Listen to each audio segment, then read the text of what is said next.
So, welcome everybody to Nicov vs. TaToH Collection Cup $2,500 prize pool hosted by Locoser over here. We have a best of 5 between these two players, single elimination, relatively standard maps. We will have TaToH playing as Tatars on the south in red, and to the north we have Nicov playing as Khmer in blue. Once we look at the civilization draft after the first game, you're going to see that Nicov, his last civilization pick was a random civilization, and he got randomed Khmer. I'm not sure if this is something that he was like planning to use on Arabia. Maybe he wanted different civ and he was late selecting, and he was just like he had a different idea for Arabia, but ended up using this one because on the other maps Khmer might feel a little weaker. We will never know that, but one thing is sure, he's gonna end up playing Khmer here as blue. He's got two boards relatively safe on the left side, although TaToH is not a big lamer, so it's somewhat unlikely that those will ever be stolen. His berries are alright, the gold is nice, overall very well volleyball base. This is a beautiful base, in fact, for Nicov. Other side, you got TaToH with a not so amazing base layout. This gold mine actually perfectly forms a wall here, but protecting this gold mine is gonna be a nightmare. Like, in case you are up against archers, then you're gonna have to go all the way in front here to protect this gold mine. Luckily, you're up against Khmer, so it's most likely gonna be scouts, but Khmer archers are not something that's unprecedented, so it's very possible you could see something like that happen as well. TaToH's got nice back berries, though. He's got a backup gold mine at the back as well on stone, too, so not the end of the world for him either. These ostriches are a little too far off for him, so he might just walk out and take them later on and not push them in. So, on the other side, TaToH is getting dangerously close to the TC of Nicov. He's lucky that Nicov didn't jump inside, because that scout could have taken quite a lot of damage. Looks like he's going to escape, taking no hits on that scout for the time being. Nicov is just chilling, pushing in there for the time being.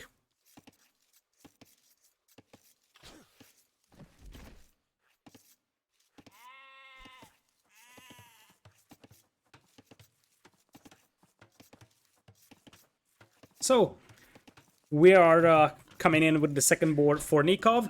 He is only 2 on wood, which feels a little too few, but considering that with the Khmer you don't need to make a barracks for scouts, I'm leaning towards thinking that this is gonna be a scouts build from Nicov after all. Lady, okay, Lady got herself fixed.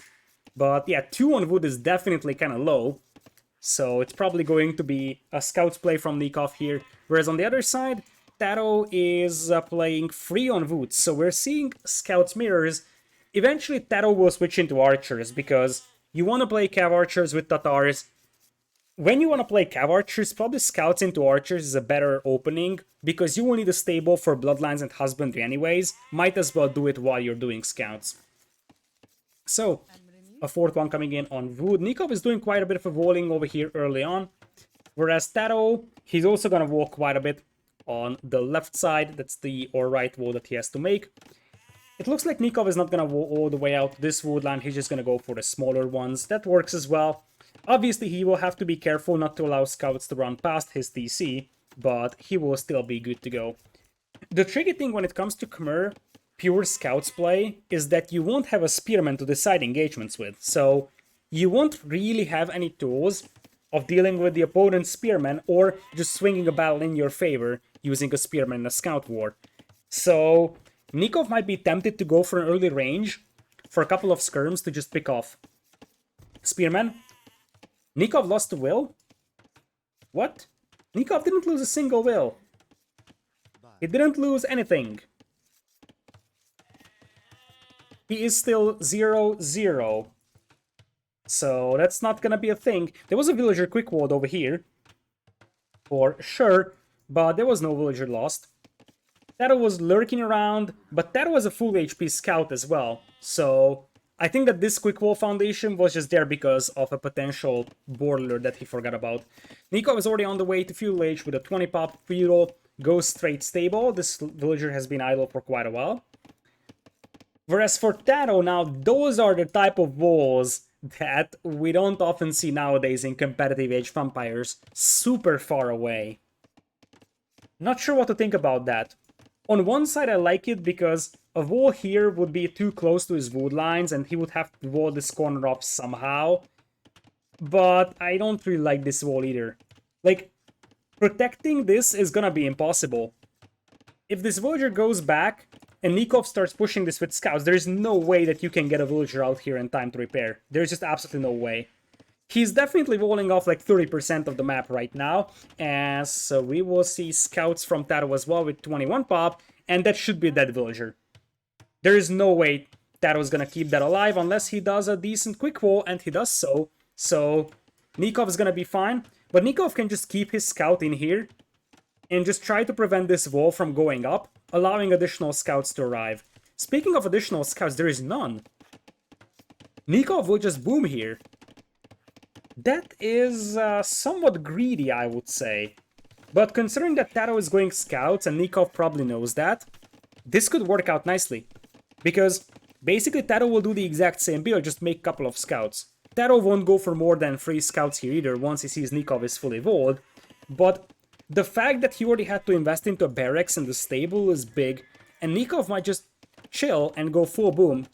He doesn't even need a barracks for a stable or a range, and he might just boom up to Castle Age, go double stable knights, or pull something unexpected and try to go Khmer Cav archers, which would be a weird move and something I would dislike very much against Tatars, but if he wants to surprise TaToH, that's definitely one good way of doing it. So for now, TaToH's gonna realize that he just needs to boom as well, and despite the fact that Arabia is widely regarded as the most competitive and aggressive map you can have out there in tournaments, we're just gonna see pretty much what we would see on Arena here. Everybody's sitting back and just booming. TaToH will chase down Nikov's scout here. The best thing that Nicov can do right now is explore what TaToH has in terms of resources at the back of his base. Why has not Capture Age? I was reading CEA and I was like, oh yeah, Capture Age, but no, it's Cav Archer. Why has Cav Archer become more frequent when compared to 6-8 months before? First of all, TaToH has shown in Red Bull Volo 3 that if they are being used well, then they are an extremely powerful unit. You have to use them well, you have to use the mobility of that. And directly after Red Bull Volo 3, that's the other thing, they got buffed. They actually became stronger after Red Bull Volo 3. So TaToH has already shown that even before the buff, they can be a powerful unit. He has won a tournament with playing, like he played Cav Archer with every civ. We have seen Portuguese Cav Archers and stuff like that as well from him. And after this, the unit even received the buff. So everybody started realizing that, oh shoot, Cav Archers are now good. But now we're gonna have archers from Nicov, and this is what I was referring to, that Khmer can definitely play archers. It's not like there's something that they really want to play again, because they're up against Tatars.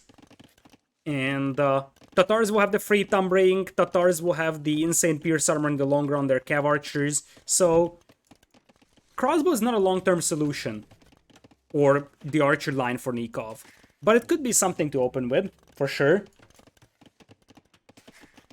Nicov getting ready to click up to Castle Age over here. He only had 13 on food. This is just showing the strengths of Khmer farming. When you don't make a single scout, about 8-9 farms is what you're aiming for before starting to add villagers on gold. And indeed, Nicov is just gonna idle his TC for a couple of moments and then click up to Castle Age without any problems. Crossbows will come in and we'll have to see what TaToH decides to do here. So, TaToH has not used his huntables just yet. Nicov pushed in one, but the rest of them are pretty far out, and right now he would have to open up his walls to access them, so he's just gonna give up on them for the time being. TaToH knows exactly his archers coming his way, so he will most likely open skirms for the time being, and then we'll see what he goes for after. But this might be intentional from Nicov, because Nicov probably wants to go knights in the long run. So he opens archers, forces TaToH to go for skirms, and then he will just double down on it with some knights. Moves out right now with the archers. TaToH's gonna spot this, so he knows exactly the archers are coming. He also knows that Nicov doesn't have fletching just now, and fletching is coming in. Nicov lost his scout, so Nicov has no idea what TaToH is doing. This is extremely important to mention. Nicov has no idea how many skirms TaToH has. TaToH only has one, but that's not something that Nicov is aware of. He is almost up to Castle Age though, and there's a chance we're going to see Khmer Scorpions being utilized here quite early on. Especially with how exposed the gold mine and the wood line of TaToH is here on the left side. It would make quite a lot of sense to go crossbow, forward siege workshop for Scorpions, and that could make life really hard for TaToH, who's gonna make sure that he doesn't have a weak spot over here on the left side. He's going to add double layers over there. So, crossbow coming in here. And Botkin is also something that Nikovs can squeeze in, but I don't see a forward villager for Siege Workshop, so that's not going to be a thing. TaToH will probably have to play Elite Skirm here, that's almost guaranteed. And with Nicov having crossbowmen now, he's going to force off his opponent from that gold mine. I did mention that protecting this gold mine against archers is going to be an absolute nightmare. Now, Nikov's going to have to be careful because, as I said, he doesn't know how many skirms are inside this barracks. Well, not barracks, but range. And it looks like TaToH is just going to finish with the second layer just in time. Nicov will have no chance of getting through this wall. Second range, or second TC coming in here for our blue player Nicov. Keeps popping out crossbows. But this is one of those situations where he's just applying pressure and then booming behind it. So he doesn't want to finish off his opponent with this push. He just wants to ensure that he is not getting attacked. He always wants to take the fight to TaToH's base. But now he has to be careful because those skirms could easily devastate his army over here. Elite skirm now coming in for TaToH. TaToH is doing a beautiful job just keeping track of these crossbows around here. And the elite skirms will be in a matter of moments. That's a little too early to move out though for TaToH because he doesn't have elite skirm just yet. Those skirms already have Botkin and +1 defense, but obviously lack of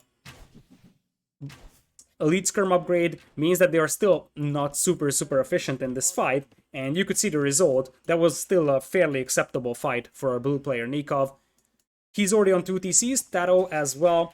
Obviously, TaToH benefits from having the extra sheep with the town center, because that allows him to just have a slightly better food income at the beginning. And this is also smart from Nicov, by the way. Look at what Nicov was doing as TaToH uses the scouts to pick off one crossbow over here. Nicov doesn't even have a gate. Nicov is just jumping into houses and jumping out on the other side. That's how he's moving villagers from the inside of his base to the outside. Now, however, he's in a bit of a trouble because those elite skirms come in now and they're trying to pick off his vills. He will casually just jump into the house and jump back on the other side. TaToH will still be able to force the defensive siege workshop to be constructed and delay that town center. And considering that TaToH has double layer walls pretty much everywhere, these crossbows from Nicov should never be able to break into his base. Nicov going for a Scorpion as expected, as currently he possesses a 1 villager lead. Eco upgrade wise, however, TaToH is ahead by a fairly significant margin. He's gonna have Heavy Plow and Boso at the same time, whereas Nicov just double bit axe and horse color. So not even Boso right now. And now it's a bit of a problem with that Scorpion. You can't move out when you don't have a gate or any opening on your walls. So, here come the crossbows from Nicov. He's gonna try and get some nice fights in using the hill. Keep in mind that he's up against Tatars, so he has to be really careful when it comes to fighting against the hill, or just getting surrounded when the opponent has a hill, because that would be a disaster for him. Neither of the players have ballistics right now, so micro is going to be essential in this one, and this is what I was referring to. TaToH taking the hill, firing down hills with those elite skirms could be devastating for Nicov. Still, villager counts are even, but TaToH already finished with the 3rd town center. He's also having University for ballistics, and TaToH also has Thumbring, so don't forget that. These will be fully upgraded elite skirms in Castle Age soon. So he's just missing the +2 defense in a moment. When was the last time Nicov had more eco upgrades than his opponent? When Nicov was probably coaching me and we played a 1v1. I am fairly certain at that time he had more eco upgrades than I did. But yeah, ever since then, that wasn't really common. Anyways, Free TCs now for him as well. He's got the power of Khmer farming, whereas his opponent gets the extra sheep, so it's a little bit easier to maintain that villager production early on while he doesn't have the farming eco. So defensive siege workshop coming in here for TaToH, who also pops out the knight to deal with the scorpions. The knight doesn't have a lot of upgrades on it, in fact it has none, which means that the crossbow should have no trouble dealing with that. And keep in mind that TaToH is on a bit of a timer, because he needs that gold mine eventually. Both players starting to mine stone right now. I think Nicov is thinking about castle dropping this gold eventually. And it could make sense. TaToH is also 5 on stone, so from TaToH's perspective, he needs a defensive castle. Probably on this hill, which wouldn't completely protect the gold mine, but would give him map control alongside the siege workshop, and that should be enough to hold that gold mine. TaToH's looping around a couple of elite skirms, but these shouldn't be able to do much, especially because Nicov has no villagers on this wood line. As it's still only 3 on stone for Nicov. If he wants to go for a castle drop, he's gonna need more than that, for sure. So it might just be for additional town centers eventually. TaToH, however, is very, very resilient on getting a castle up. And getting a castle up would mean that he could pump out a couple of Keshik, which would be a fairly cheap meat shield in front of those elite skirms. Something that could snap the siege weapons pretty easily. Some more elite skirms in here. TaToH also has a mangonel, so Nicov will have to be careful when it comes to taking this fight. Mangonel also out for Nicov, as a defensive tower is even in here for Nico. So, Mangonel pops out for TaToH. He fires uphill, so it's not going to kill those scorpions in the first volley. And there is some extra range on those scorpions, but I think that Nicov is not going to be happy about this fight regardless. 1 Mangonel for 3 scorpions, not something that you like to see. And soon, Nicov has wood control issues. His wood line here is getting denied, although the scorpion is slowly cleaning it up. And he just ran out of this wood line. So he's in a bit of a problematic spot. Castle comes in for TaToH, the very, very safe spot over here. And he stays on stone with 9. Now, Nicov definitely wants a defensive castle now. Or maybe even a castle drop. But that is 24 villas on stone. When I said he needs to add a couple more villas on stone if he wants a castle, I didn't think that he was gonna add 24. Now, truth being told, that means that he's gonna have a castle in 1 minute, and if he castle drops this gold, which is something that he could still in theory do, then that could be devastating for TaToH. The question is, does he have the army to do that? Because there is multiple mangonels out here. Oh, beautiful ground attack by TaToH. That was absolutely marvelous. And now, the elite skirms are chasing the crossbows. Nikov's gonna need something else. He popped out the scout, but now it's gonna be knights. Where is the castle coming up? It's gonna be on that hill. That's also a nice hill to establish just like a forward presence and then just be able to continue applying pressure to this hill. Is TaToH thinking about a castle there as well? I think he is. Because TaToH's got the stone and these villagers are marching towards this hill. Keshik are now out. For TaToH, the crossbows will find TaToH's vills. Lord Doubt bless us, the first villager casualty of the game. Make it 2. And that's going to be it. I think Nicov is getting that castle up. Meanwhile, Nicov also managed to hide that army from TaToH. TaToH is not finding it right now. As instead he's gonna go for a castle on the right side to protect that additional gold mine. TaToH knows exactly that he needs to maintain control over additional gold mines until he's able to safely take this. Speaking of TaToH and Nicov, by the way, both of them are getting close to clicking up to Imperial. Nicov just needs, you know, to click into Imperial. He has the buildings, he doesn't even have to balance Eco, and he just clicked into Imp on the worst possible town center, if you ask me. He also has it queued up behind 2 villas, and these are precious seconds lost for Nicov here.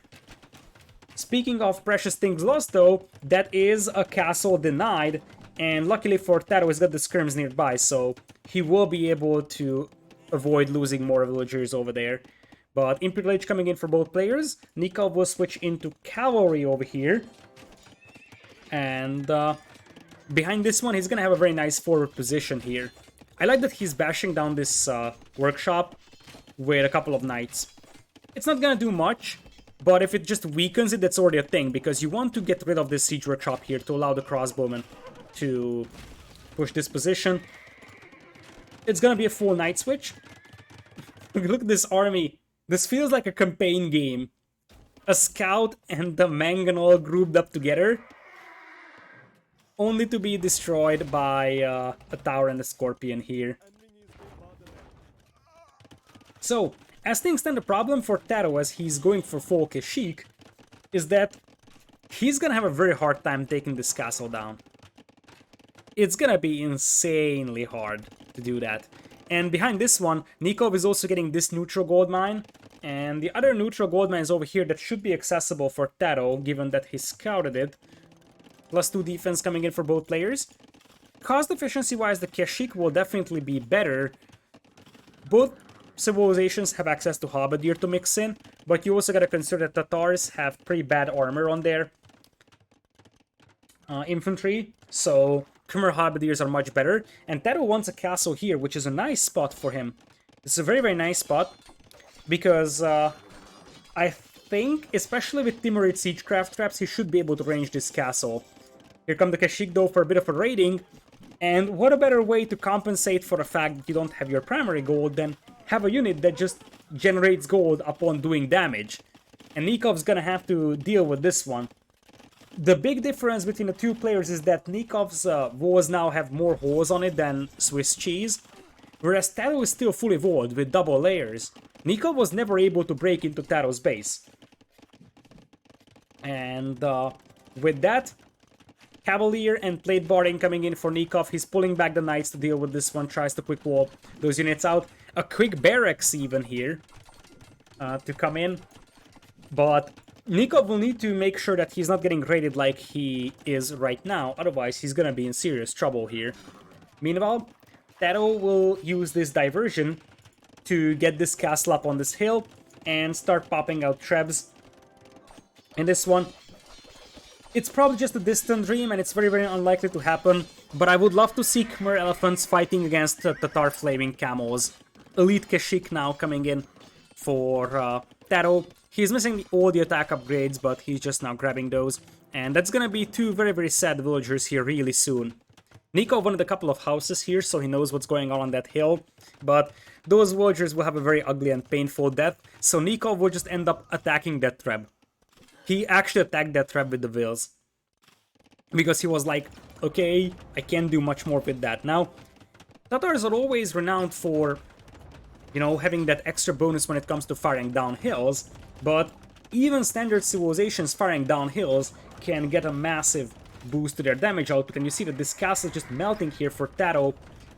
He's gonna have to quick wall this one to prevent the knights from breaking in. It looks like that's not going to happen for Nicov just yet, but range is going down here, and it's gonna be really hard to keep this one up for TaToH. TaToH's gonna come in with the traps though, setting them up to take this castle down. The biggest problem that TaToH is facing is production bottleneck. He's got 2 castles to produce Kashyyyk at, whereas his opponent has about 10 stables, pumping out Cavalier. Nicov, now with the eco upgrades, he's gonna lose the trebs, but as I said, TaToH has lost significant amount of ground here, and more importantly, still doesn't have access to gold. In exchange, TaToH is killing a lot of vills, which in the end might actually benefit Nicov because he had a massive overboom, but one thing is sure, 25 to 2 villager KD in the favor of TaToH is not something that looks nice for Nicov. Kashyyyk versus Cavalier favors Kashyyyk long term, right? It should be. In terms of like one-on-one capabilities, Cavalier is better, I think. But the Kashyyyk actually is much cheaper. So, and it also generates gold upon fighting. So, in terms of sustainability, Kashyyyk are actually better. And you see that Nicov has to scramble for defense here. He's trying to do the exact same thing to TaToH, just get into the base and start wrecking that economy, but that wasn't really a possibility up until now. Squires for TaToH, he will probably get some halberdiers out in the field, because he's gonna need them to take down some of the cavalry breaking in, but The way into TaToH's base is wide open. For now, TaToH will just be able to force an engagement on the right side, and that is big. He wants to turn around and fight on this hill. Just look. He will try to use the Tar Hill bonus with the Kashyyyk, and that's a smart thing to do. I don't think that he's on a hill though, so maybe he misjudged his position a little bit. Nikov's gonna bring in reinforcements, and TaToH will soon find himself in a pretty underwhelming spot. Some of his units are fighting down hills, but some are fighting up hills. So, on average, this wasn't a good fight for TaToH. And as I said, it's a production bottleneck. He only has 2 castles to produce trebs at, now it's actually 3. But when he needs trebuchets, he can't make Kashyyyk. He only has 3 castles to make Kashyyyk at. Whereas his opponent, look at this. Nicov has 1 million stables, and Nicov can also flood Hussar if he's starting to run out of gold. Relics, still not a single one for either of the players. I think Nicov is in the danger of losing his trebs over here, although it will come at a price for TaToH for sure. And TaToH, is he able to access those trebs? It doesn't seem like it. The castle is almost down, and there is not enough stone for TaToH to repair this. 1 treb goes down, the Halberdiers now come in, and it looks like TaToH is able to keep this castle alive just enough. He bought 100 stone, kept repairing, and now Nicov is facing an increasing amount of Halberdiers that will be lacking anything but the +1 defense in terms of defense upgrades.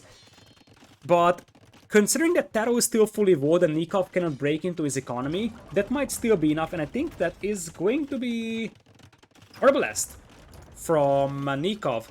He's grabbing chemistry, he doesn't have Bracer just yet, but he will just play Cavalier Arbalest here.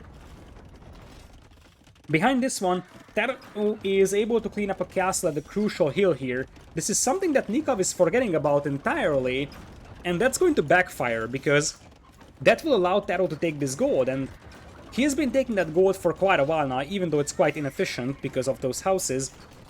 He's able to take that gold. Nicov is unable to deny that gold from him, and I feel like TaToH is actually slowly coming back into this game. Because now he's able to access this gold mine. Kashyyyk and Halberdier are fairly cheap unit composition, so you can actually keep that up for quite a while. And while TaToH has the raiding ability, like you can see that Nikov's base is wide open on the right side for raiding, TaToH's base is unraidable right now.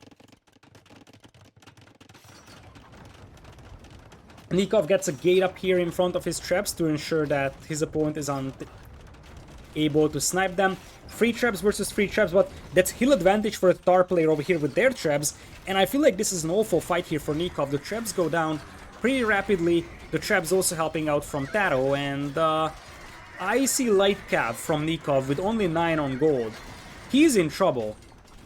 He's in serious trouble here, because his opponent, TaToH, still has a huge amount of gold to work with, although TaToH doesn't know about this gold mine, I believe, otherwise he would have gone for it, and Nicov has a Cavalier on it, so Nicov still has some mineable gold on the left side, but as you see, in the middle, it's a cleanup. It's a cleanup by TaToH. Nicov is down to 10 army, and from this point on, TaToH can just keep spamming the cheap Kashyyyk and flood Nikov's economy. I never understood why players never use auto reseed, by the way. Early game, it's completely acceptable, but late game it always feels weird. Nicov is floating 1000 wood, so it's not like he can't afford to just auto reseed those farms, but he's got so many idols here on those farms. And those are used as soldiers. So now Nicov is coming in with the Hussar spam, but it very much seems like TaToH is able to retain this castle over here, and Nicov is going to lose another castle here. As, what is that, silk armor for the Hussar of TaToH. I would also love to see a Cav Archer switch from TaToH. And the reason why is because, while Cav Archers would cost gold for him, Cav Archers retain that value for a long time, because it's pretty hard to kill all of them, unlike even Kashyyyk. Like, if Nicov goes for Halberdiers, the Kashyyyk will eventually die to trash units. But Cav Archers retain that value very, very nicely. And Khmer don't really have a good answer to those 7 or 8 Pierce Armor Tatar Cav Archers. So it could be something to consider here for TaToH. Not something that he might necessarily need though, because currently he is more than happy to just flood the map with Halberdiers and Hussar. And as I said, he's even doing that without the additional gold mines, like any of them. TaToH now picking up some relics. He's the only player with a relic under his control. And as I said, Nicov's base looks a little too messy, I must say. Keep in mind that TaToH is holding a hill here, which makes life even harder for Nicov, because Tatars with the hill advantage are absolutely crazy, and this is not the type of fight that Nicov wants to take. Fighting up hills versus Tatars, look at this massacre. Nikov's hulls are dying like nothing, and the upgrades are pretty much the same. +4, +1.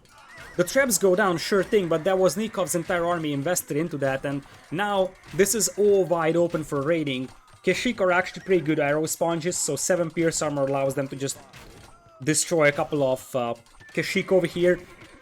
And as I said, Nicov now is just scrambling for defense. Wherever I look, his economy is idle. He's 120 population against 196, and with that, TaToH takes game number 1 over here. I know everybody is waiting for the stats, so let's look at the APM graph for a moment. Holy potatoes, that APM over there for Nicov. But other than that, you see that the two players were relatively close in terms of speed when it comes to executing things. It was more about the timings for TaToH, and the fact that TaToH never got punished for that gold mine, really. He never ran out of gold in this game. So that was the main concern here. Nicov wasn't able to pressure this gold mine, and that showed. That was the reason why TaToH was just able to maintain the pressure with the Kashyyyk until Nicov lost his castle here and then got his eco pushed. And the other thing was the raids. 74 villagers killed versus 3. And I often said this, Vols can win games. That was the situation here. If TaToH didn't have these Vols for the majority of the game, Nicov would have steamrolled his eco with the cavalry or even the knights. Or even before that, the crossbowmen. But TaToH with double layered Vols, or well, reinforced Vols with houses, he was just able to prevent any kind of raiding from happening, and that is the reason why he only lost 3 villas in the entire game.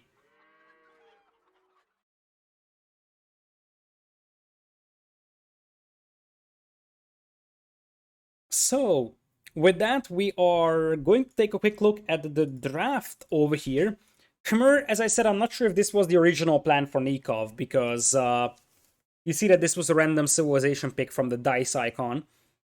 Whereas TaToH's going to lose Tatars, Lithuanians, Huns are the global bans, and you have Mongols and Chinese sniped from the players, Britons, Byzantines, Mayans, Japanese remaining for Nicov, Vikings, Berbers, Italians, Burgundians for TaToH. And in terms of maps, we are gonna have Serengeti and Four Lakes for Nicov, Golden Swamp and Mediterranean for TaToH. TaToH grabs game number 1 over here, Arabia. Why did he have a random civ? Not sure, but maybe he ran out of time. If you run out of time, you have, I think, 30 seconds to choose a civ. If you don't choose a civ, then you're going to get randomed. So maybe he ran out of time or something like that. I don't know exactly. Fun fact about these two players, like 2.5 years ago when I started watching competitive Age of Empires, these two players were the players I remembered first. So I remember I was watching Escape, ECL. It was I think the final stages of the West Europe stage, and I specifically remember that TaToH and Nicov played against each other in that set, and one of the games was Hideout. So to this day, I remember that the first players that I memorized their names were TaToH and Nicov. So I learned the names TaToH and Nicov faster than Viper. Most people, or like a huge amount of people, probably found competitive Age of Empires through players like Viper or Hera or so. But I found it through ECL, and the first players that I actually remembered was these two. So I do have some connection to them in this regard.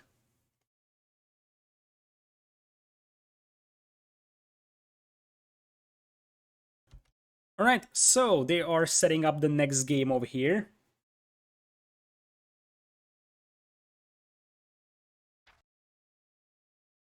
And we will jump into the next game. So, welcome to Serengeti. We're gonna have Nicov playing as Mayans in blue. And to the north, it is going to be TaToH as Berbers in red. Both of these civilizations are fairly legitimate for this map, but I like the mobility of Berbers a little bit better. On the other hand, Mayans are Mayans, right?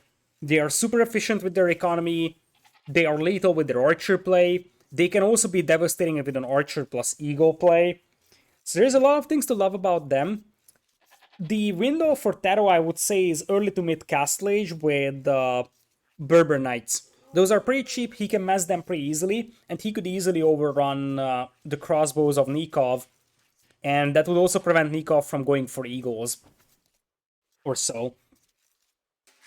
Anyways, we're gonna have deer push coming in here from TaToH. You kind of have to do it because on Serengeti, you're only supposed to start with one elephant, so you're usually pushing in deer, or in this case zebras, but you can technically mill them as well if you want.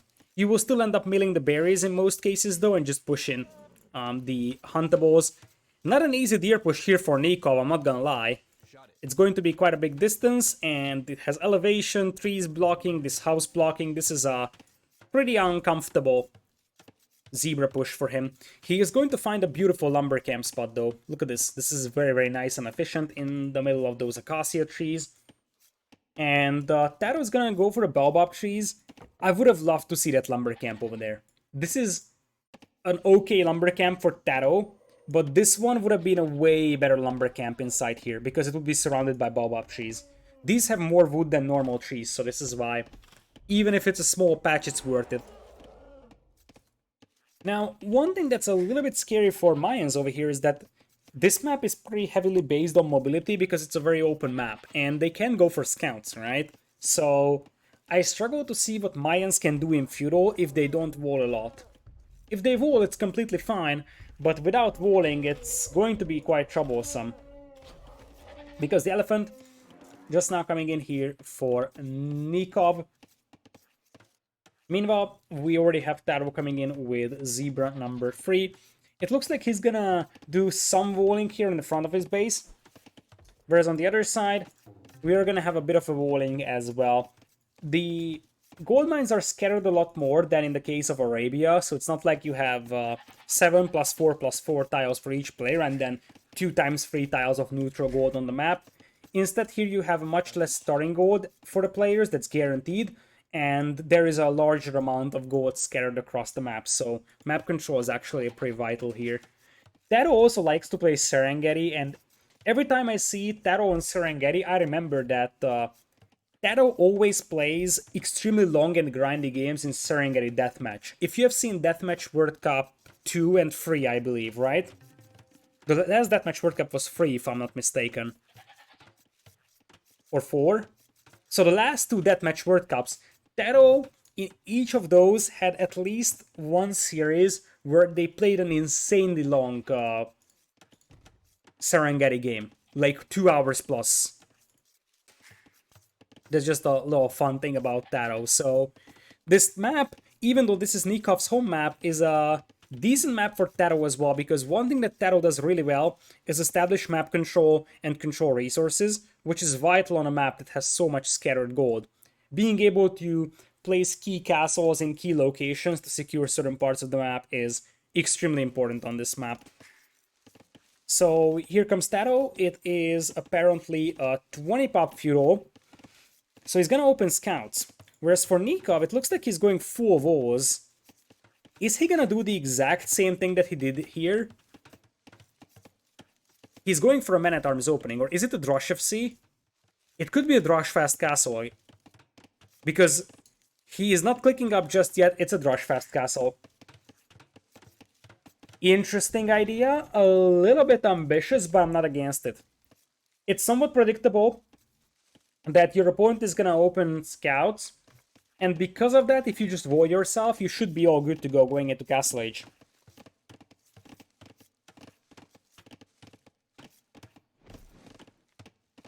So, here come the militias. TaToH's gonna come in with the quick walls. Militias will not be able to accomplish anything in the berries. TaToH, I think, tried to go for a second wood line here, but the Eagle will deny that villager from doing so. And there was a hole here somewhere. That's the hole. I wonder if Nicov noticed TaToH's scout there. He did. This is the biggest problem on Serengeti. It's an absolute nightmare as Nicov eats a bunch of damage on his militias from the TC. It's an absolute nightmare to wall these acacia tree wood lines and these baobab wood lines. There can be so many holes, especially when it's combined with elevation. It's insanely hard to wall it off in a reasonable way without any holes. It looks like TaToH's a little bit late with that barracks. He probably wanted to place it over here, but the Eagle denied it, so he has to rush it up with 2 now. We have the militias coming in, still lurking around the wood line of TaToH. Nicov, indeed, he ends up going for a fast castle. Longer lasting resources for Mayans here actually help quite a bit, because that allows them to benefit from the longer lasting goat, longer lasting huntables. And considering that you also have some ostriches here, this should be a pretty clean, fast castle. TaToH's gonna realize what's going on, and he's gonna come up with the towers. Now, speaking of towers, Nicov has a safe stone here, which is extremely good. Because the thing is that he can defend with stone, like, he can defend with towers, basically, against this one. And the bigger thing is that Mayans will not be sad if they have to go on stone.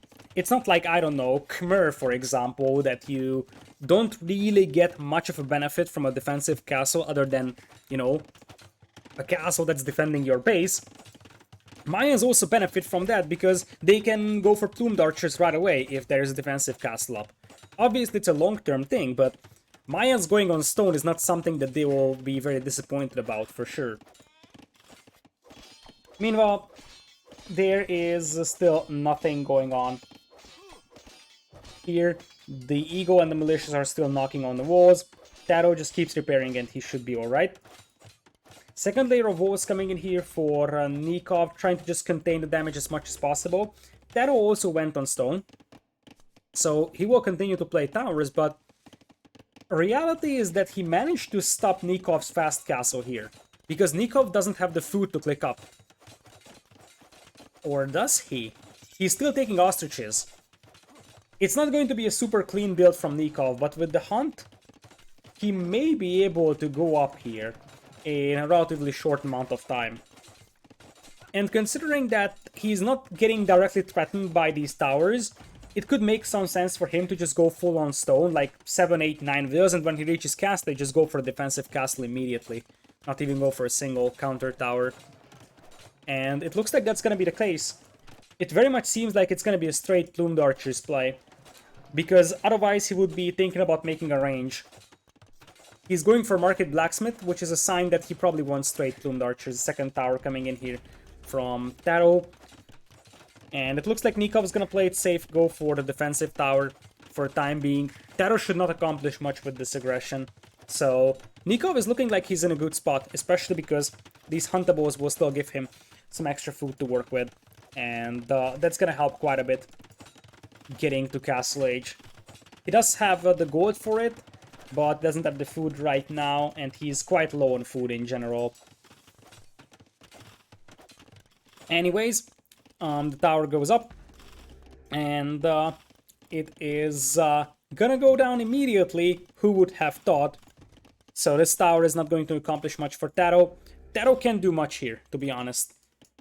These militias are also sort of useless over here. There was an overchop here by TaToH, but he reacted in time, so he walled these villagers in, even though these people over here are definitely having a bit of an intimate relationship here instead of chopping wood. The scouts are being sent back, and now TaToH has to delete all the walls to fix those lumberjacks. Now that the scouts are around, they can clean up the militias. It looks like TaToH was thinking about dropping a tower here on the gold mine of Nicov. Nicov actually has like a preemptive tower foundation started over here, so if he sees TaToH dropping a tower, he will immediately jump on it and still beat TaToH to that tower. Looks like TaToH is just going to settle with an outpost. And we will be going up to Castle Age here for Nicov in a moment. He's 7 on stone, which should be enough to get a defensive castle up in the foreseeable future, and then go straight Plumed Archers, which is the perfect scenario for Nicov. Like, Crossbowmen could have been a little bit more troublesome. Plumed Archers actually is a much better option here for Mayans, because, as I said, on this map you need mobility, and Plumed Archers give more mobility than crossbows do. Tower for TaToH is probably going to be finished, but will once again just go down immediately. So, let's see if this villager actually ends up dying here. One of those are pretty weak, but nope, that's not the case. TaToH is able to at least deny his opponent from mining gold right now, but that's the best thing that he can accomplish right now. Meanwhile, Nikov's army here was actually cleaned up. All the militias and the Eagle Scout as well. And TaToH's gonna go for stone walls. So he realizes that, okay, I will not have any answer to Plumed Archers immediately. So the best thing I can do is wall myself up with stone walls and just buy myself some time until I am getting up to Castle Age as well. He's not super far away, but there is still going to be a window for Nicov to do damage with a couple of Plumed Archers, as this tower is going to end up going down. TaToH will be able to save his villagers, so far, not a single villager has been killed in this entire game, as Nicov, I think he might just buy the last 100 stone, or just wait a little bit, either works.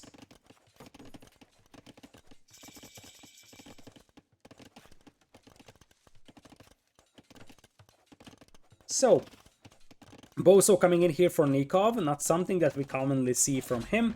And that's going to be a castle here. Considering that he didn't pull the villagers from stone, I'm tempted to believe that he will pop out a couple of Plumed Archers and then try to establish a forward castle. So he's gonna go second castle as well. Elliot B, thank you so much for the 3 months of resub. Welcome back. I appreciate it a lot. Welcome, welcome. So, currently, since TaToH is still not in Castle Age, there is a window for Nicov to secure a forward position, and okay, now he's pulling us from stone, so he's not gonna be a second castle anytime soon. He's now just 4 on stone. Janitors versus Plumed Archers. As heretic as it sounds, it's not a bad idea. Because Janitors would also give you some mobility, and it will also have that wonderful, unique masterpiece feeling. So, here come the first Plumed Archers. TaToH is almost up and he doesn't have a range just yet, so it's likely just gonna be Knights. Only one stable though, so really, TaToH doesn't have a huge army and he probably won't even have a huge army anytime soon. It's gonna be more about TaToH being fully stonewalled and just booming. Now, the risky thing against Mayans when it comes to booming is that Mayans can beat you to Imperial really easily. Mayans can go to Imp with like 60 vills and just steamroll you with either Arbalest or Imperial Age Plumed Archers and Trebs. Isn't that open? TaToH's wall? This is closed. No, this is closed. This is all closed. TaToH coming in with a sneaky forward siege workshop. He knows he cannot contest this angle because there's a castle here. So he's gonna try and contest the other one. And this villager might actually get intercepted here. There is some scouts, so TaToH's doing a nice job just scaring away the Plumed Archers. Nicov knows exactly that he needs to stop that villager from making the siege workshop. No matter the price, this villager being sniped down here would be an excellent value for Nicov. But the problem is that he's unable to do so. And I think this villager will survive until the siege workshop goes up, or there is a couple more Plumed Archers on the way. Second TC is already in for Nicov, whereas his opponent, TaToH, has just finished the second one. So Nicov has a pretty confident villager lead, to be honest. 49 compared to 43 is actually pretty admirable. But now the Knights are out, and this is the problem that Mayans are facing against any civilization on this map.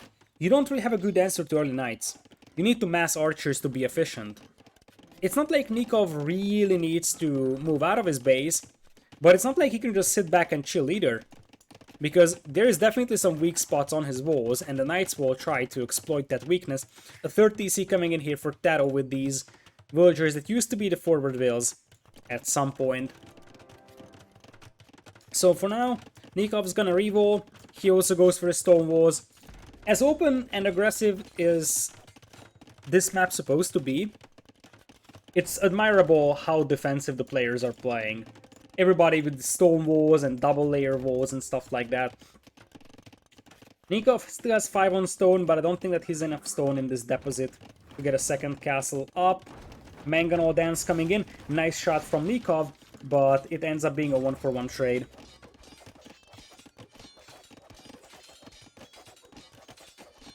So, we are gonna have a Mangonel pushing the walls now. There's definitely a weak spot here. I think there might even be a hole there. Nicov knows, and he needs to start adding some more stone walls because the Knights are dangerously close.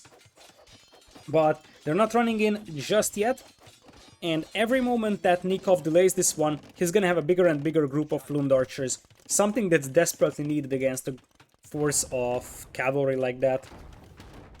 A Mangonel pops out once again for Nicov to try and take down the one attacking from TaToH, but that's not going to be successful.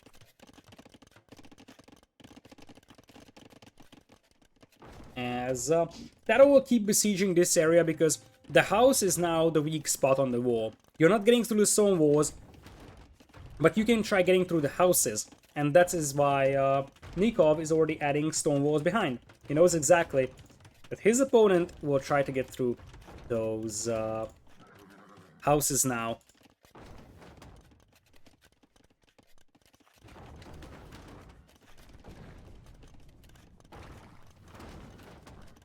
So, stone walls are up here. They are not here just yet, but Nicov has a Mangonel. Nicov actually gets a beautiful Mangonel shot on the cavalry.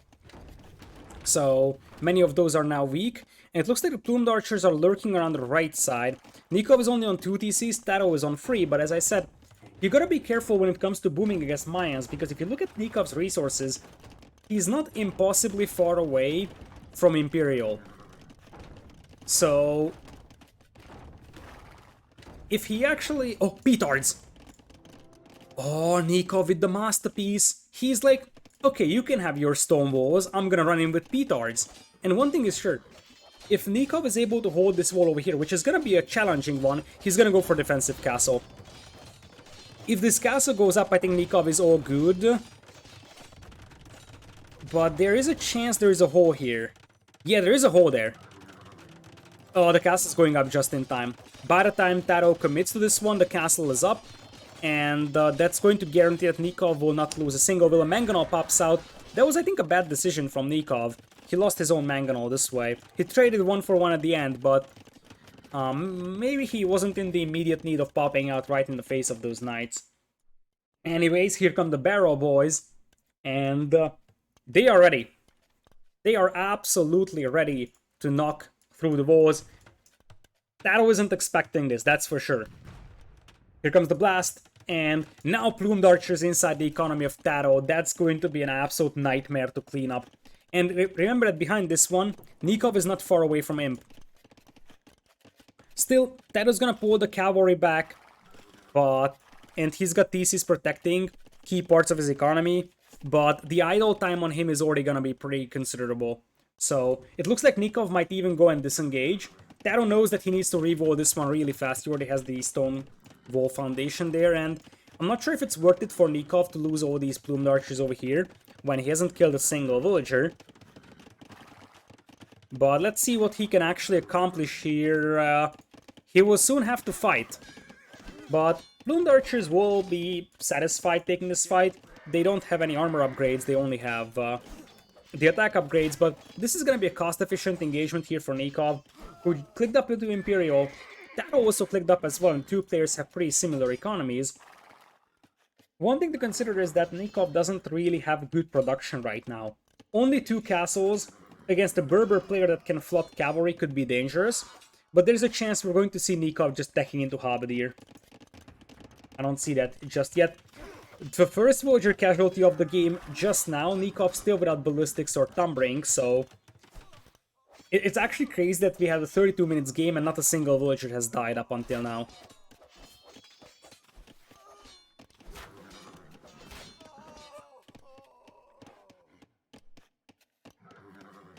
And with that, the force of plumed archers gets cleaned up.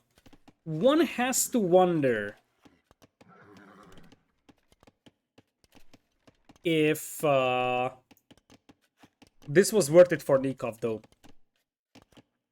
Because the thing is that at this point, as things stand, he pretty much lost a huge amount of plumed archers, only to pick off like 1 or 2 villagers at maximum. TaToH coming in with a forward castle in this one.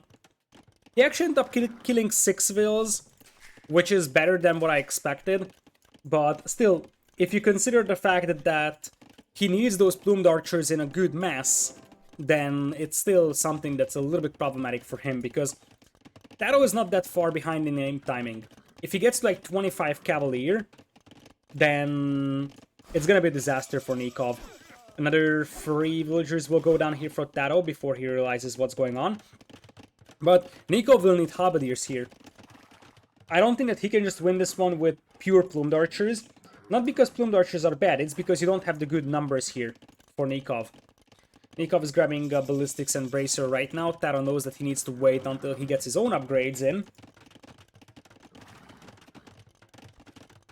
So, handcart also in for our red player. Nicov has an 8 villagers lead right now, but it's not like it's an insurmountable lead by any means. TaToH is also doing a much better job expanding through the map, something that I mentioned before, that TaToH just has a very good grasp of which direction to expand and how to control the map on Serengeti. He's also going to bring in a battering ram to try and knock his way through the walls on the left and open up a possibility for those knights to run into the eco. Keep in mind that there is no trap snipe potential. Oh, that was ugly. That was very ugly for Nicov. It's one thing that he lost like, what, 5 plumed archers or so, but look at the HP on those remaining ones. That was an absolutely huge mangonel hit. So, the thing is that TaToH can always dive in to snipe the traps with the Cavalier, whereas Nicov cannot do that. Archers cannot snipe trebuchets, cavalry can. Now the quick walls are in here for Nicov to prevent the traps from being destroyed, and there is a monk here as well. I mean, it's a nice effort to try and get one conversion, and he managed to convert the Cavalier that was almost dead anyways. And the quick walls are very nice here from Nicov, but he loses 1 trap.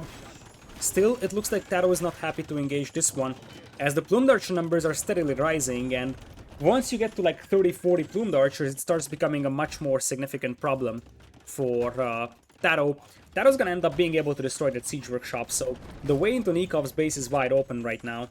And TaToH is also holding this hill with 3 traps. Nicov unable to contest this, and he's gonna have to withdraw.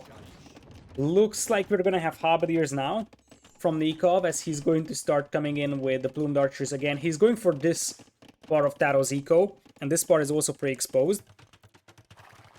We have 1 relic for each player, but now TaToH is the one that's gonna start trapping down buildings. And I think the first target will be this castle, because he wants to breach the economy of Nicov, and also,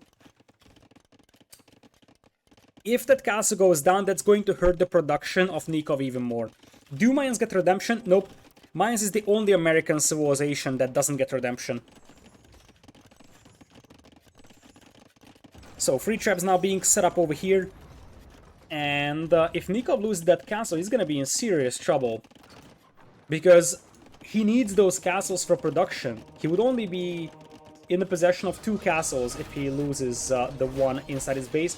And he very much feels like he needs to focus this fight over here. TaToH takes down the trap and disengages once again. That castle is now just history.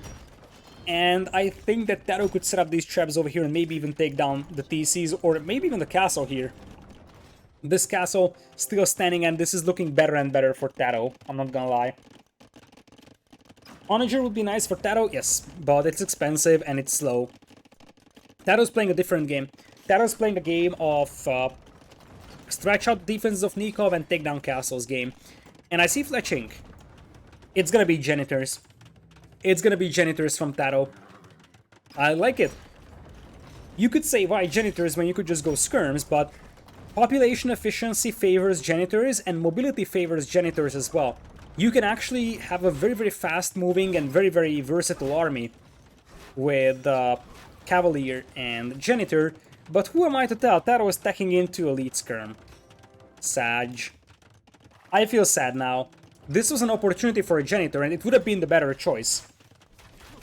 Because you have a fast-moving army with the Cavalier, you want something that's fast-moving as well. Maybe he just forgot about Janitors. It's possible that he did. A castle coming up on the right side from Nicov, and TaToH is apparently going to end up losing this castle now because he has no answer to the Halberdiers currently. Only a couple of skirms are out on the field. So he's going to end up losing this castle, and Nicov seems to start counterattacking. Plumed Archer Halberdier is definitely superior in unit composition right now compared to what TaToH has.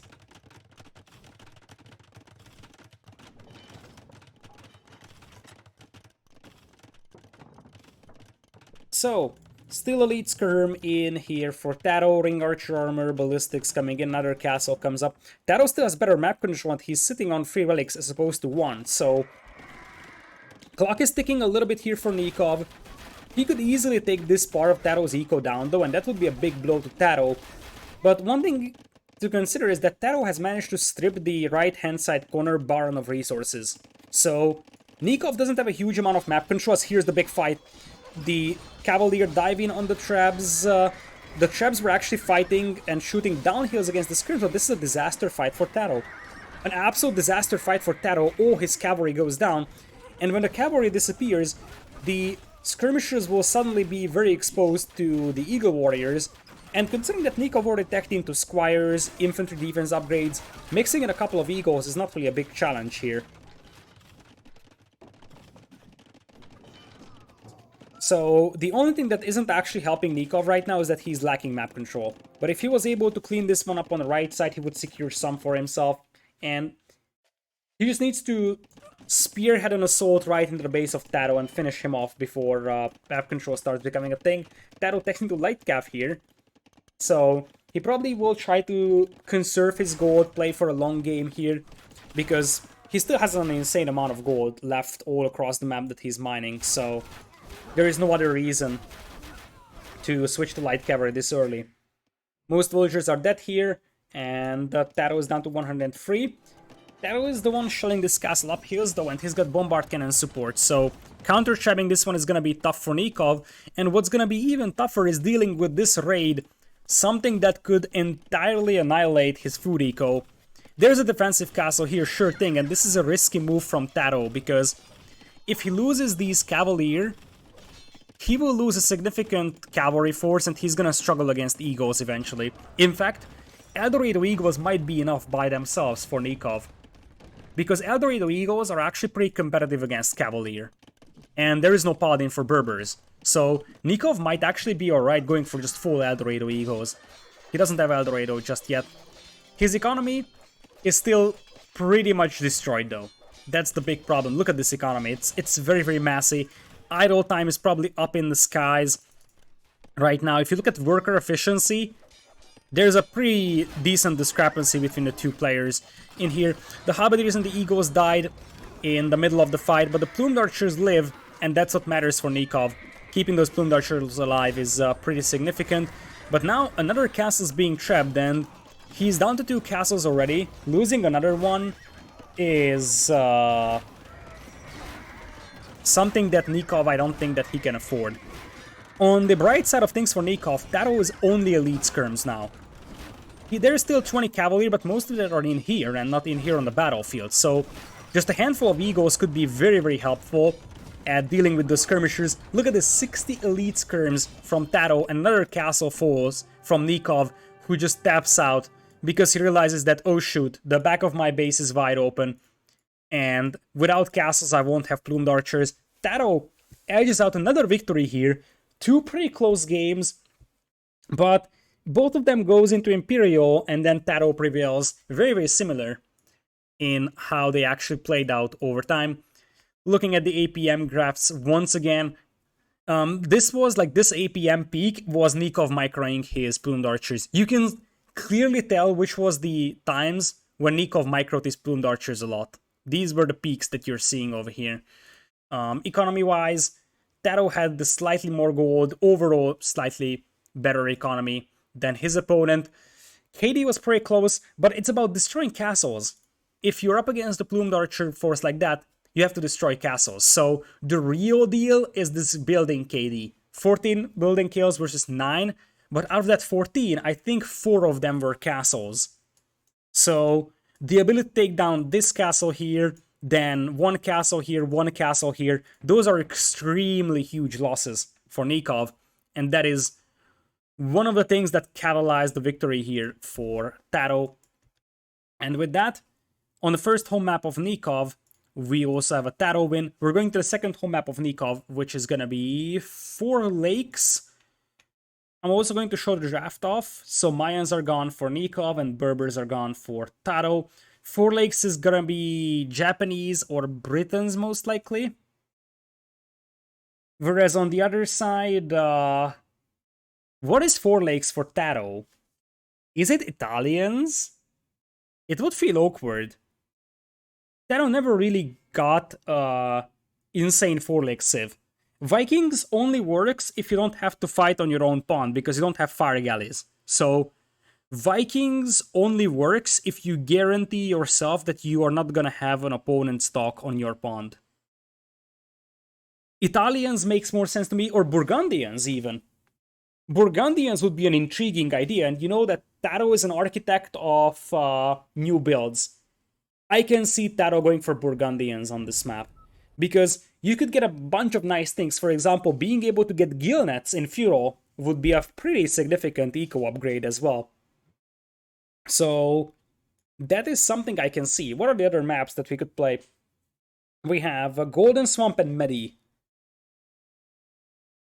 I think Golden Swamp is Vikings for TaToH. There is much more space to maneuver, and longboats will eventually be good for you. Golden Swamp can be Britons for Nicov, although it could be Byzantines as well, so that's a 50-50. And the Mediterranean is probably Byzantines, though. So yeah, Nicov has Britons for Golden Swamp, probably has Byzantines for Mediterranean, and Japanese for 4 lakes. TaToH will probably use Italians on Mediterranean, Vikings on Golden Swamp, and it's gonna be probably a Burgundians play on 4 lakes.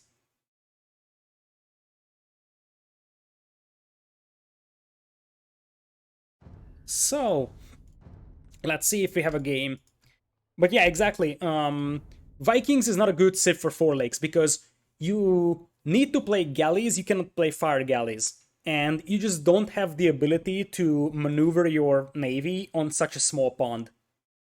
The Vikings are the insane water civ on open water maps, or those where there is chance to maneuver or chance to create choke points. That's the 2 criteria. So if you think back to Red Bull Volo 3, for example, Cattails was also a good map for them.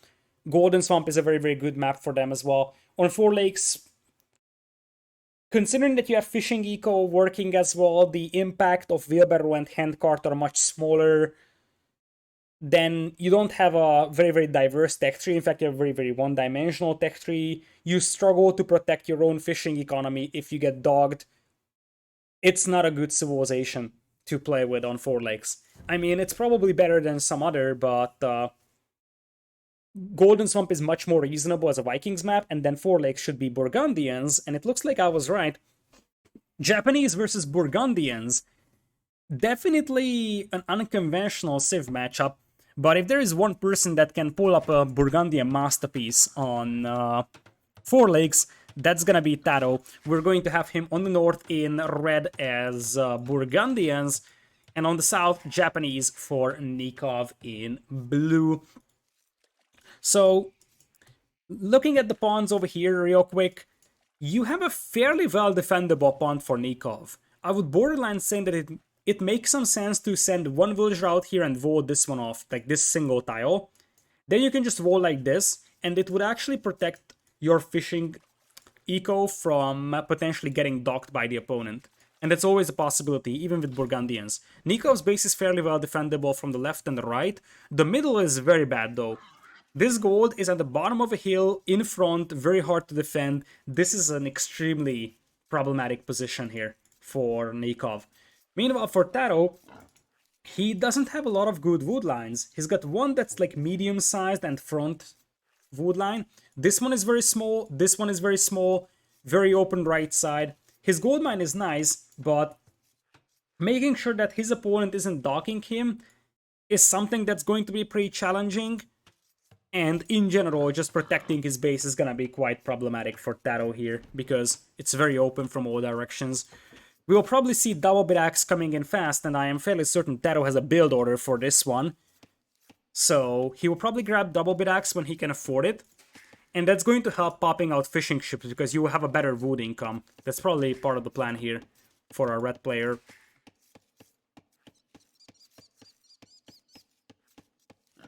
So we will have 4 on wood from Nicov, no surprise about that one. The thing with 4 lakes is that the build orders are always identical. So everybody's just gonna go for the fish, and then we'll see what comes after. TaToH's actually scouting all the way to the edge of the map. You see that with Goose. That is because he wants to see if he actually can vault off entirely, but that seems next to impossible, to be honest. TaToH's still without the eco upgrades, but I think those will come in when the food from the boar starts kicking in, because that's where he's gonna have a huge amount of extra food that he can use.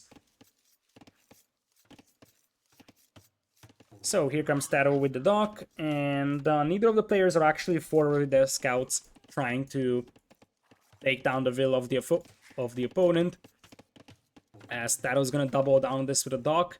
This is actually a very, very good dock spot for TaToH. There is a lot of deep fish close by for him, whereas for Nicov, his dock spot is also absolutely good.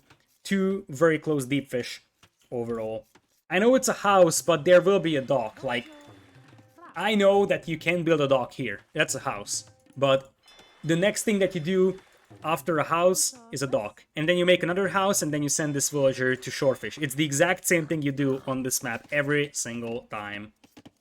Alright, so TaToH so far hasn't utilized any of the Burgundian bonuses. Not even double bit axe has been grabbed. It looks like he just wants to squeeze out a fast feudal and grab double bit axe while he's going up. As I'm saying that, he's gonna end up grabbing it right now. So his early resource income is actually gonna be slightly better. And you see that Nicov is already thinking about sending a villager forward. TaToH coming in with the walls. As I said, I think that the win condition for Burgundians on this map is being able to make sure that the Japanese can't force a fight on their own pond. TaToH is not sending a sneaky will just yet, and TaToH does have loom, which means that this villager cannot be killed by the scout itself. I think TaToH's a little too late with the walls though. I don't think TaToH's expecting such an early villager. And this could be problematic for him. This villager doesn't have loom though. So should TaToH spot this one, he could technically stop it, but now it's going to be a villager with loom, and while the plan is good for TaToH, he wasn't expecting that for the villager, and I don't think that he's gonna see it. He saw it for a split second. I don't think that he realized it. There is no way that he noticed that. It was visible for a split second. Even if he was looking at this screen specifically, it was hard to spot. And as I said, the idea is good, because by the time his opponent is reaching feudal, TaToH is gonna have the walls up. So TaToH is doing the right thing here. The problem that he's facing is that Nicov is coming up with a dog that's faster than normal. So Nicov probably realized that, as I said, the win condition for Burgundians is not to let Japanese attack their fishing eco. So what do I need to do? I need to get a villager out there as fast as possible. And that's exactly what we're seeing here from Nicov. And it's a very, very smart idea from him. So I'm not sure if that was completely conscious and he just guessed what TaToH wants to do, or it was something that he would have done anyways. But one thing is sure, this sneak, the timing of this sneak is actually vital. Normally, you would want that villager to arrive like 30 seconds before you reach feudal or so. And you see that you already have a dock up here for Nicov, and this is a great scenario for Nicov because his fishing eco apparently is not gonna get pushed, but even if it gets pushed, he's gonna have Japanese fishing ships, so they can survive some punishment. And I like how Nicov used an outpost here as well to see if there is any sneaky stuff coming his way. And TaToH has no idea. TaToH has absolutely no idea. This is gonna be one of the ugliest surprises for TaToH in this entire set. Probably even in the last half a year. He feels super safe. And you see that he's just, okay, I'm gonna boom. And I did mention that Gillnets is something that he could get right now. And if you look at his food count, this pretty much will be a fast castle build or fast castle-ish build. Wait, it's actually a fast castle. I didn't even notice he didn't pick up the feudal. TaToH is so dead. He wanted to fast castle this one, and as I said, it's gonna be a nasty surprise. And well, yes, TaToH is gonna have a backup dog, but losing 7 fishing ships here is going to be beyond alright, I would say.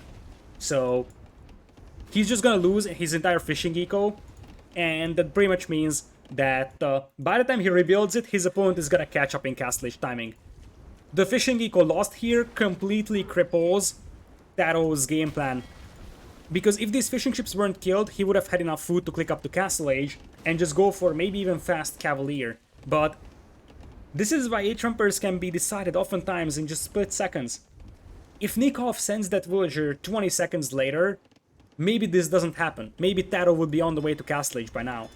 But now, this is gonna be an uphill challenge, and you see that Nicov is already looking for the kill here. He's getting the dock up on the right side, and that should finish off TaToH's fishing eco. And while TaToH's food count still looks pretty promising, Nicov is gonna have insane fishing income. Japanese fishing ships also work faster, so... And I think that TaToH should be able to catch up, or Nicov should be able to catch up here. And he's going to realize that, okay, my opponent is losing water, I need to wall myself. A smart thing from Nicov would be stone walls. Stone walls and boom behind this one on water, and TaToH has no chance. So now you see a second dock coming in here for Nicov. Nicov is going full water, but you completely understand how bad of a situation it was for TaToH. TaToH is not really known for quitting early, and he just said GG. And I don't think this is a crash. I genuinely believe this is just a GG from TaToH. And I would totally understand it. I mean, TaToH sees that, hey, there is a dock up here, and I can't kill this vill. TaToH knows exactly that there will be 2 docks on this pond, something that he can defend against. He lost his fishing eco. His opponent has already gotten fishing ships out here. Like, Nicov would have 4 pawns here. With Japanese, there is 0 chance for TaToH to retaliate for this one. I would be massively surprised if this wasn't a GG, but a crash.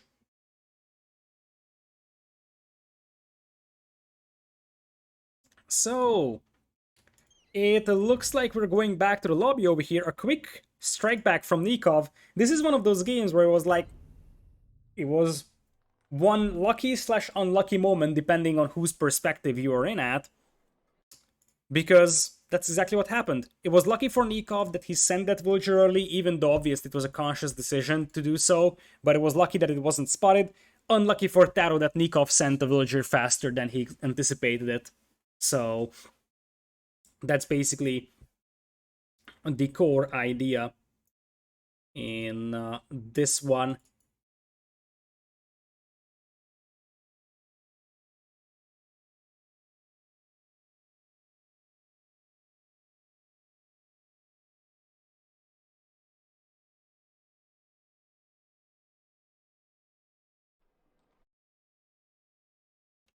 Is there a Civ draft for this one? That is correct. We just don't have it here, but I was about to show it anyways. So, Japanese are gone for Nicov, his first pick, and Burgundians his last for TaToH. I wanted to see what TaToH's game plan here with Burgundians was, because I think the game plan was good. It's just a matter of those walls came in too late for TaToH. Obviously, I don't blame TaToH. TaToH was counting on the timing of a standard villager sneak, and this was a faster than normal villager sneak. That's why TaToH got caught off guard, but he definitely got caught off guard. Remaining maps are Mediterranean and what's the other? The other map is Golden Swamp. Now, Golden Swamp is a map where TaToH is an absolute beast on. So that's going to be a tough one for Nicov to win.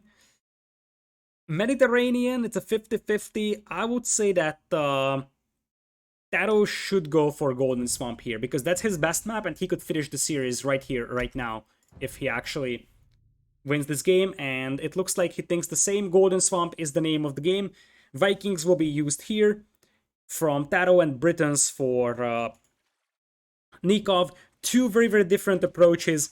Britons thrive in just controlling the middle and playing a very, very good defensive gameplay. Britons are excellent at doing that. Whereas for Vikings, it is going to be a longboat play eventually, and just controlling the middle with those and denying the gold from the opponent, plus controlling the shoreline as well is the idea. I think I like Vikings a little bit better here on random map though. In deathmatch, I think I would probably prefer Britons in the long run, but random map is a little bit more Viking-sided, I would say, in this Civilization matchup. TaToH's got a very well defendable base with all golds at the back of his base, whereas on the other side, Nicov has one of these gold mines exposed, which could be troublesome later on if longboats appear on the pond. In general, Nikov's base feels very, very open from the left. TaToH actually has fairly easy walls to do, but he's got both of his stones on the same side, which could be a little bit worrisome for him in case Nicov goes super aggressive on him. So on this map, you start with water buffaloes and rhinos. You will have plenty of food to work with. A fast castle is definitely a possibility with such an extra amount of food. You can technically dock the pond and go for the deep fish, but it's not something that's mandatory. So unlike in the case of Four Lakes, where everybody is doing the exact same build, this map can be approached in a multitude of different ways. So we'll see what the approach of the players are in this one. Here comes the first rhino for Nicov. Only 3 on wood right now for TaToH, now coming in with the 4th, and soon the first decision point comes in for both players, whether or not to drop a dock. Interesting that Nicov actually pushed in the Ibex and lured in the Rhino at the same time, so the Ibex is just rotting here entirely. That was very, very weird from Nicov. Nicov is 5 on wood, so there definitely will be a dock from him. Otherwise, it's a bit of an oversaturation on the wood line. And is Nicov gonna get housed here? He's getting close to that. Yay. Here comes a house, and then it's gonna be a dock from him. Interesting decision to go for a dock versus Vikings here. Bit of a lag spike coming in. TaToH has 4 on wood and nothing else. So this is not going to be a dock from TaToH. What's happening here? Age Vampires? Capture Age? This is a new version of Capture Age, so there is a chance that something is a little bit broken in it. It looks like it recovered nicely, so let's just forget that it happened. TaToH's gonna go for walls. I think TaToH is playing straight fast castle into longboats. That's probably what I'm suspecting him doing, despite the fact that he's grabbing Loom right now. That is just because there is an exposed walling villager over here, so you want to grab Loom early for this little woman there. So we are gonna have the second boar in as well for Nicov. As I said, it's a little bit wasteful to have 3 huntables rotting beneath the town center. Not ideal for Nicov, but as indeed the chat is saying, with the amount of water buffaloes on this map and water buffaloes having 150 food on them, the Britons definitely have a very, very nice benefit from their eco bonus. It looks like Nicov actually ended up delaying that dock, and it's going to be a drush. Interesting. Nicov is going for a fairly unconventional build here. He's going to drush. It could be a drush fast castle supported by some fishing ships. That could be an interesting idea from Nicov, because 1 or 2 fishing ships can actually be very, very helpful at making sure that the food income is there for your fast castle. Whereas for TaToH going without, he probably needs to add a couple of farms eventually. Militias are out as well for TaToH, so this ends up being a Drush Fast Castle from him as well. The two Drushes could just cancel each other. That would be an alright scenario, I believe, for both sides. Because Nikov's base is very open, so he really wants to make sure that TaToH's Drush is not actually connecting and killing any wheels from him. Whereas for TaToH, he just needs to delay Nicov because he's already fully walled. By the way, TaToH didn't notice this hole. That's a mistake from TaToH. I'm not sure if this is something that he just didn't have time to wall yet, or it's something that he forgot about, but that's a pretty obvious hole there. He can't assume that this forest lasts to the edge of the map. And that could actually backfire really badly. Nicov also takes down one of the straggler militias there, so TaToH is down to 2. And I feel like this time Nikov's start was way better than TaToH's one. Okay, TaToH's going to realize there is a hole there, so he's gonna fix it. So, for now, Nikov's gonna have a bit of an eco advantage coming from the fishing ships, and that should propel him to a slightly better castle age than his opponent, if not a lot better. Because I think Nicov is going to click up at 26 eco right now. And after that, he could actually try going for crossbows. Or he could also try going for a couple of galleys after clicking up and trying to deny the opponent from dropping docks. Both of those are a possibility. So here come the militias, as we will soon see a bit of a scuffle here in between the two armies. Meanwhile, on the left side, TaToH still has not clicked up. He is basically doing a standard land-based Drush Fast Castle build. And one thing to consider is that Vikings don't have any meaningful Dark Age economical bonus. So, Viking Drush Fast Castles are actually not so strong. So, that is a pretty significant difference between the two players. Britons have the faster gathering rate from the Herdables, which aids a Drush Fast Castle because it applies in Dark Age as well. And they also have the fishing ships here in this case. So this is why Nicov is able to go up much faster than his opponent. It's still 31 eco, but reality is that this is a 27 villager timing. The same thing that TaToH is trying to do, but you see that TaToH has to make much more farms, and he's still gonna be slower. I like this build a lot more for Nicov. Obviously, Britons will exhaust some of their strengths by finishing these Herdables, and soon the Vikings' power of longboats could become a more important thing than the early eco advantage of Britons. So, while the civilization advantage right now is on the side of Nicov here, being able to get an advantage into Castle Age, that could soon flip, because TaToH could easily start steamrolling things with longboats, given the fact that he can get docks up. Because that's the big question right now. Can TaToH even get any docks up? And this militia is also going to get picked off here. Nikov's scout is damaged, but it's not something that's worrisome for him by any means. There is going to be the militia still remaining. Those two militias can be pretty helpful at just harassing as well. So they can patrol the shoreline, add a couple of galleys, and the combination of the two could prevent Nicov from dropping docks. Here's the first dock for TaToH, and you see that he's worried about those militias. That's why he started with the walls at the beginning, as Nicov is about to click up after this market is finished. Market Blacksmith is a clear sign that Nicov will probably play War Galley or Fire Ship here. And he's looking for the docks. He's definitely looking for the docks, but it looks like he won't be able to stop TaToH making the first one. He could actually stop the second one though, and that would also be enough. If he stops the second dock, TaToH is not going to have great production, and that's already value there for Nicov. So, 20% towards Castle Age is our blue player Nicov. TaToH is about to click up, and TaToH is going for a stable and a blacksmith. A stable and the blacksmith is going to be a Hoang rush, potentially.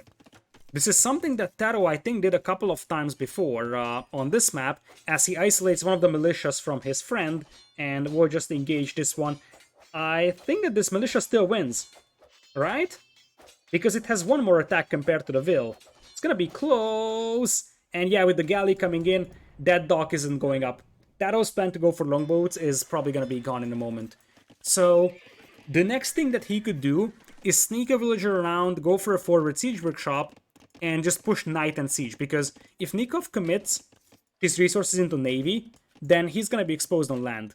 Speaking of Nicov, he did not Nicov.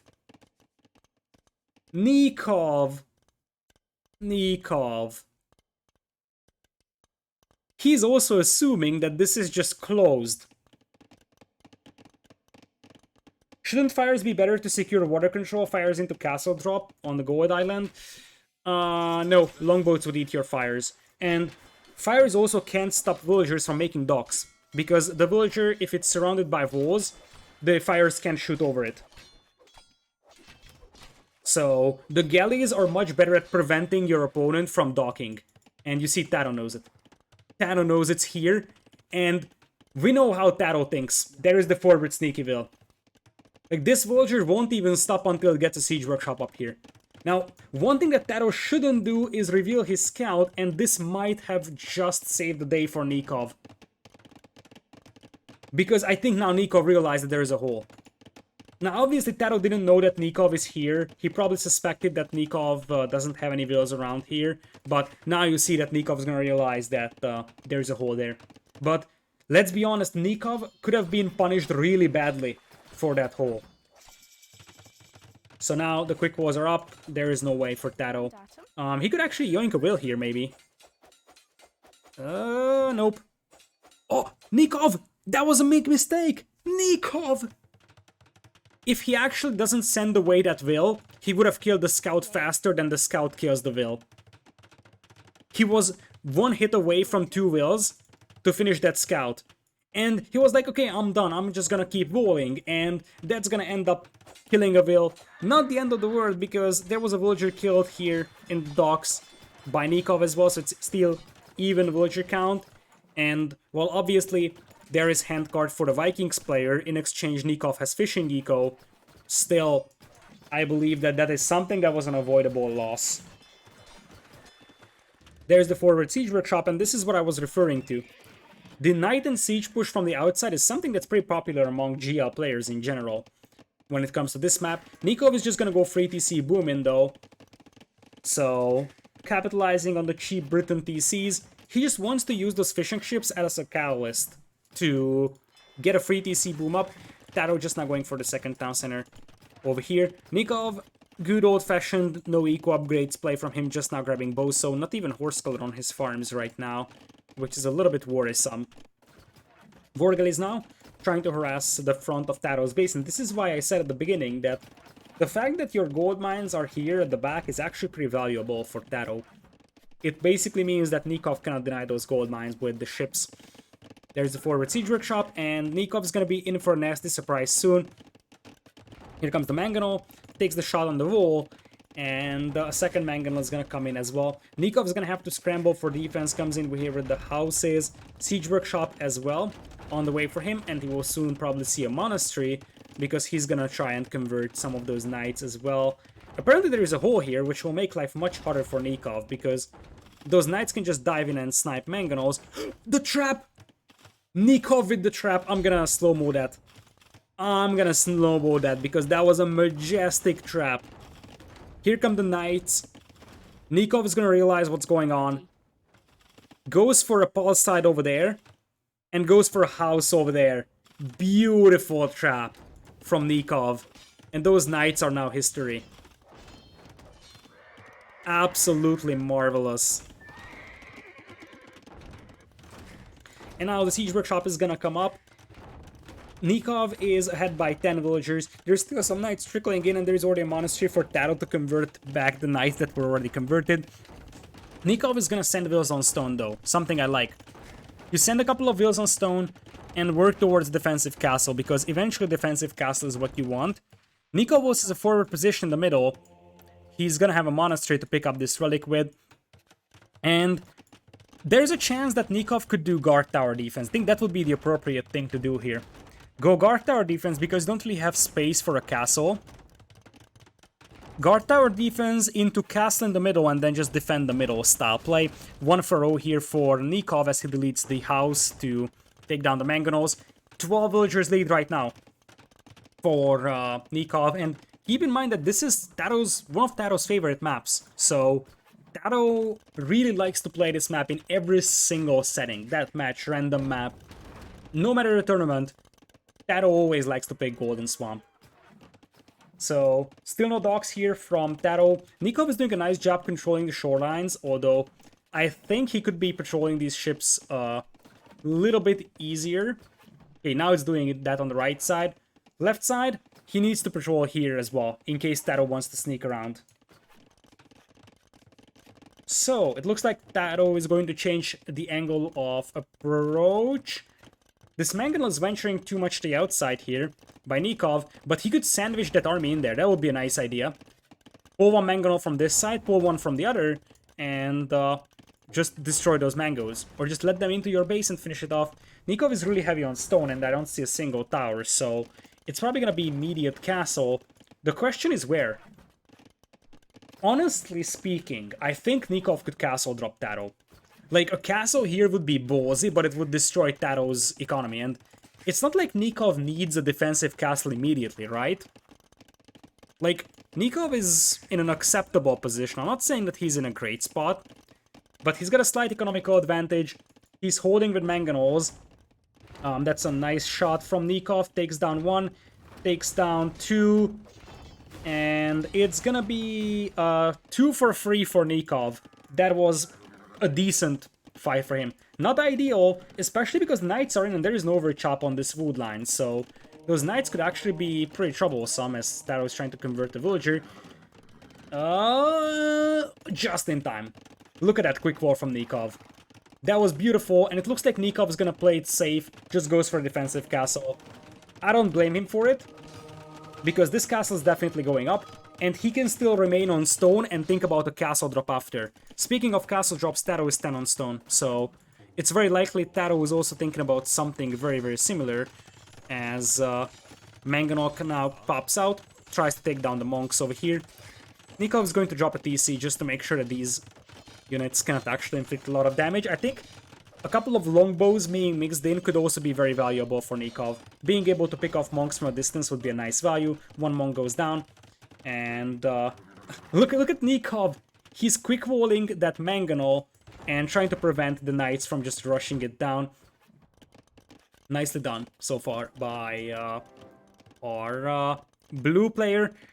Oh, he messed it up a little bit, and I think that Mangonel is probably going to go down, so may have been a little bit too ambitious there. Still, Nicov is 9 on stone.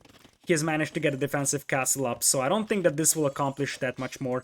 Nicov, for whatever reason, he's very resilient, not adding any monks. If you had one monk here on this side, this would be a dead push. Like, you can convert one knight and then you can finish it off. Looks like he's gonna add a couple of longbows.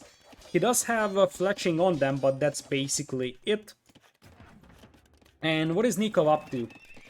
Nicov is up to longbows. TaToH is up to mass knights with +2 defense and very heavy on stone. I think TaToH knows that the clock is ticking really badly. So he wants to make sure, here's the monk from Nicov I was referring to, and it's gonna get a conversion.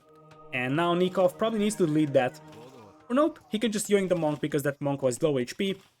So Nicov should have no trouble defending against this one. What TaToH probably wants to do is castle drop into fast imp and trebs, because he's got the resources for imping. Nicov is buying stone though. He had a bunch of resources in the bank, and indeed, now it looks like the knights are taking down the ships. This is what TaToH was thinking. He's making knights destroying the war galleys, and with the castle he can secure those dogs. This is a good idea from TaToH. It's a very, very good idea, in fact. Nicov was busy dealing with this one, right? So Nicov is not looking here. By the time Nicov realizes he lost his war galleys, I'm gonna have 3 docks up and I can get longboats out. So things are getting better and better here for TaToH, especially because Lord Doubt is about to bless us here with a majestic castle. Although Nicov apparently says, not on my watch, and he's gonna be able to roll this one off. But it was a really good play from TaToH, well thought over. He was preparing for this one for a while. So he knew exactly that he needs a couple of knights to destroy the war galleys. Then he needs enough stone to be able to drop a castle immediately. because he needs that to protect his docks, and TaToH is imping, which means he's gonna have traps immediately. Now, if Nicov finds a way to Imperial pretty fast, then he's gonna be all good to go, because he could technically go Warwolf traps, and Warwolf traps will make it impossible for Vikings to push the middle. As here come the towers from Nicov, and against longbows, the towers work very nicely, so traps won't really work here for TaToH. I think it has to be Siege Ram. Like, longbow Siege Ram could be very, very nice. Speaking of nice things, Nicov is going to be sitting on 3 relics, and the 4th one is inside his base, so it could easily be 4 relics for Nicov as well. That is a dead villager, and it's only Watchtower now for Nicov. He's waiting until he can click up to Imperial with the upgrades. So I think right after this one, we're going to see University, Guard Tower, Heated Shot. Britain should have Heated Shot available. Still, there is going to be a 1.5 minute difference between the imp timings of the two players, and that gives TaToH a chance to get a couple of traps out and take this castle down. Looks like Nicov is going to play Galleons here. He has a couple of longbows, but that's basically it. TaToH, on the other hand, it looks like he's escorting this relic all the way back home for safety. He could just keep it here for now, but he's playing for a long game, so he's making a new monastery, and he's gonna escort that relic all the way back. Careening already in for TaToH, so he's gonna have the extra pierce armor on those longboats. He does have ballistics, something that Nicov doesn't, so Nicov currently is not ready to take this fight here. Another villager goes down from Nicov. TaToH now possesses a 20 villagers lead, something that we overlooked for quite a while. 20 wheels is 20 wheels, and it looks like Nicov will now take this fight because he realizes that his opponent is imp, so he needs to destroy those longboats before the imp upgrades are in for TaToH, and TaToH's gonna realize that, oh shoot, I need to wait just 15 more seconds until Bracer. Remember, he's got ballistics, Nicov does not. Nicov closed the distance, but this feels like it's gonna be an awful fight for Nicov, because now Bracer is in, and indeed, Nikov's fleet is just evaporating in this one. And with that, is it evaporating though? Because there's a tower shooting here, which helps quite immensely, and this fight is actually not as bad for Nicov as I thought it would be. Which is surprising, because it doesn't have careening, it doesn't have bracer, so I thought that this fleet is gonna be enough here for TaToH. I guess not. There's the next wave coming in, as right now Nicov is the only player with control over the middle, but there's the first trap coming in from TaToH. There is one additional thing with Vikings, as I said in this, that is Siege Ram. The Siege Ram is useful for a large amount of things. Number one, Britons die to Siege Ram. Number two, Siege Ram are excellent at soaking up arrow fire from galleons. And that is massive, because if you compare it to Britons that don't have Siege Ram, just Kept Ram, and Britons that even if they go for their Kept Rams, the longboats eat the Rams, then Rams and longboats, even just Kept Rams and longboats, will be superior than Kept Ram Galleon. So Nicov is in serious trouble here. He's in a serious trouble.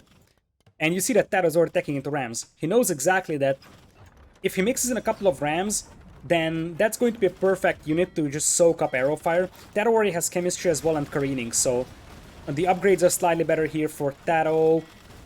And while Britain Navy is, I think, fully upgraded, that doesn't change the fact that TaToH is beating his opponent to Imperial. There is Elite Longboat coming in, and it's about the momentum. It's about the momentum that TaToH is gaining by trapping down these buildings in the middle. Fun fact, if he traps down this monastery, he could easily steal 4 relics from his opponent, and he's doing so while having a couple of knights running around the eco of Nicov to distract him. Yeah, Britons get everything except Elite Cannon Galleon. But Elite Cannon Galleon is a nice thing, but it's not something that's like absolutely necessary over here. So now Nicov is in serious trouble, because from this point on there is no stopping the Siege Ram plus Longboat train. In general, Britons would die to Siege Ram anyways. Siege Ram plus Longboat on such a map is just an absolute devastating force. You see why. When you patrol in your galleons, they will focus down the Rams if you don't manually click the opponent's longboats. And that means that these Rams are just absorbing arrow fire here. Meanwhile, longbows destroy Rams very easily, because they fire multiple projectiles, So longboats are not something that have trouble with rams soaking up arrow fire. This is actually a pretty decent fight for Nicov here. He dives in, manually snipes down quite a lot of those longboats, and right now, navy-wise, it's still pretty close. 15 galleons versus 11 elite longboats now, but now that the siege rams are rolling, how is Nicov going to stop the siege rams? They will just destroy his docks and he will not have the production. It's that simple. The docks will go down and Nicov will just lose his production, and he has absolutely no tools to deal with siege rams. Like, best thing he can do is pull villagers and fight them, but that's really the only thing that you can do. And now he converted to light cavs. So TaToH trying to establish a forward position. He's very, very experienced on this map. He might be the best Golden Swamp player out here, or at least the best player in Golden Swamp in all game modes. That's probably a better assumption. So he's the one with the best game plans on this map. He's got insane experience on it, and this castle is also a good sign of that, and Nicov knows. Nicov knows exactly that he has no tools of stopping the siege rams. TaToH soars past Nicov over here in this one, in a game that seemed to be favoring Nicov for a long time, until that crucial prey from TaToH. Waited patiently, very, very patiently, until he had like 10 knights, popped out the knights, jumped on top of the war galleys, he destroyed them. Immediately after he dropped 3 docks, popped out some longboats, got the castle to prevent his opponent from retaking water, and from that point on it was just downhills for Nicov. So TaToH is moving up to the next round of Collection Cup. He's going to get MBL in the next round. So MBL was in the top 8 seeds apparently, because he doesn't have to play in the round of 24s. So it's gonna be TaToH versus MBL. He will have a chance to avenge his teammate Nicov here, but this time TaToH is the one that prevails in this matchup.